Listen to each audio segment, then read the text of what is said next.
ప్రేసోలరా, యెహోవా మీకు దొరుకుకాల ముందు ఆయన వెతకుడి, ఆయన సమీపంలో ఆయన వేడుకోండి. కనుక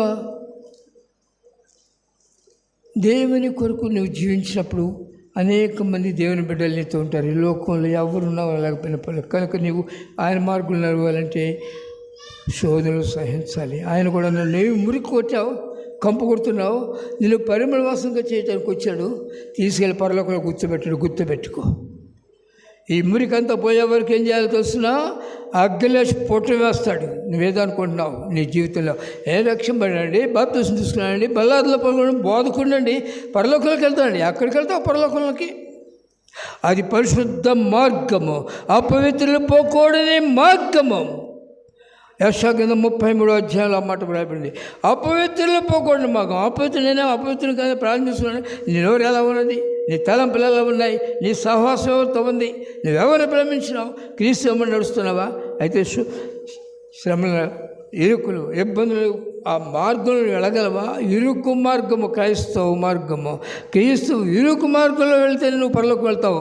అంత క్షమించు. నీ జీవితంలో మనస్సు మారి రూపాంతర అనుభవంలోకి వెళ్ళకపోతే, పాపమును సహించుకునే స్వభావానికి రాకపోతే నువ్వు నిత్య నరకంలో ఉండవలసింది.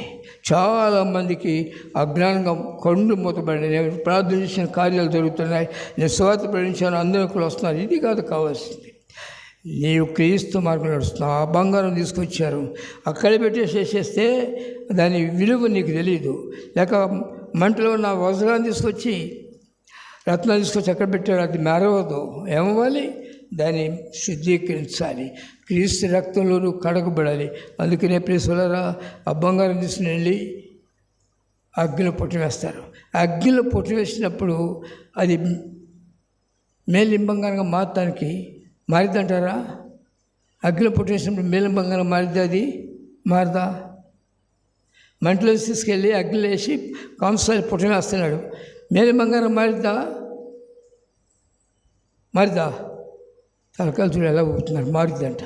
అది కరగాలి, గుర్తుపెట్టుకోండి. కరిగినప్పుడే దానిలోని మాలిన్యం పోతుంది.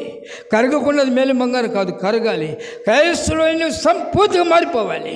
దీనుడు కావాలి. ఇంతకుముందు భయంకరమైన వ్యక్తివి, దీనుడుగా మారాలి. ఎఫెసీయులకు రాసిన పత్రిక 5వ అధ్యాయం చదివిస్తూ నేను వచ్చాను. చదవండి దయచేసి 8వ వాక్యం నుంచి. పూర్వమందు మీరు చీకటి ఏంటిది, ఇప్పుడు ప్రభునందు వెలుగై ఉన్నారు. చదవండి త్వరగా. మీరు పూర్వమందు చీకటి ఉన్నారు, ఇప్పుడైతే ప్రభువునందు వెలుగై ఉన్నారు. వెలుగు ఫలము సమస్త విధములైన నీతి. కనుక దాన్ని పరీక్షించు, వెలుగు సంబంధుల వలె. చూడండి, క్రైస్తవ జీవితంలో ఎంతమంది అలాగా వెలుగు సంబంధం వల్ల నడుచుకుంటున్నాం. ప్రభువుకి ఇష్టమైన విషయాల్లో మనం ఎంతవరకు జీవిస్తున్నాం? ఆ పూర్వమందు చీకటి ఆ స్వభావంలో అనేక సార్లు ఏలుతూ ఉండగా నీవు క్రీస్తుకి ఇష్టంగా ఎలా ఉంటావు? ఆయన మార్గంలో ఎలా నడుస్తావు? నడవడానికి అవకాశం లేదే. కనుక ప్రియసులరా, దివారాత్రులు దేవుని వాక్యం ధ్యానం చేస్తున్నప్పుడు ఆ వాక్యం నీలోకి వచ్చి పనిచేస్తుంది. కనుక నిన్ను పాపి అని చెప్పింది కనుక నువ్వు మారుమోసుకుంటావు. రెండవదిగా ఆ వాక్యం ఎప్పుడైతే చదువుతుంటావో నీ కన్నులకు వెలుగు వస్తుంది. వెలుగు చీకటి. ప్రేసలారా, చీకటిలో ఎవరుంటారు? వెలుగులో ఎవరుంటారు? క్రీస్తులో నీ వెలుగుగా ఉన్నప్పుడు నీలో ఆ పాత స్వభావం రాకూడదు.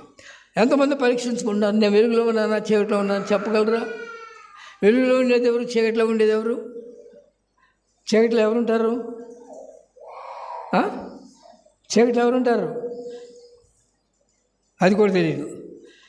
తెలుసా? తెలిసి చెప్పొచ్చు. చీకటిలో దొంగడు ఉంటాడు. చీకటిలో వస్తాడా? పగలు వస్తాడా దొంగడు? చీకటిలో వస్తాడు. వ్యభిచారులు ఉన్నారు, ఎక్కడుంటారు? చీకటిలో ఉంటారా? వెలుతురులో ఉంటారా? పబ్లిక్లో ఉంటారా? అలాగే మనుషులు చంపేవాడు ఉంటాడు, అకస్మాత్తుగా వచ్చి పడతాడు. వెలుగులో ఎవడుంటాడు? దాన్ని అంతా అసహించుకుని, ప్రభువా నన్ను కడుగుము, నేను ఇలాంటి పాపంలో ఉన్నాను, నన్ను క్షమించి నన్ను కడుగు, నాకు ఆ స్వభావం. అది అడగకపోతే నీ వల్ల కాదు. అది ఇచ్చేది దేవుడు, జయమిచ్చేది దేవుడు. నువ్వు దేవుని దగ్గరికి వచ్చిన దివారాత్రుల పాసనలో ప్రార్థన చేయకపోతే నువ్వు శరీరాన్ని జయించలేవు. అది చేయాలి. చేస్తున్నా నువ్వు ఎక్కడైనా బలహీనువై ప్రార్థనకు లేకుండా లోకంలోకి మళ్ళా ప్రక్కకి వెళ్ళావా? ఎందుకంటే ఎక్కడ వెళ్తాము ఏమండి? మరి ప్రియ సోదరుడు జ్ఞాపకం చేసుకో, ఆయన ప్రేమ చాలా ఉన్నతమైనది. లోకములకు ఉప్పుగా ఉండాలి, లోకములకు రుచికరంగా ఉండాలి.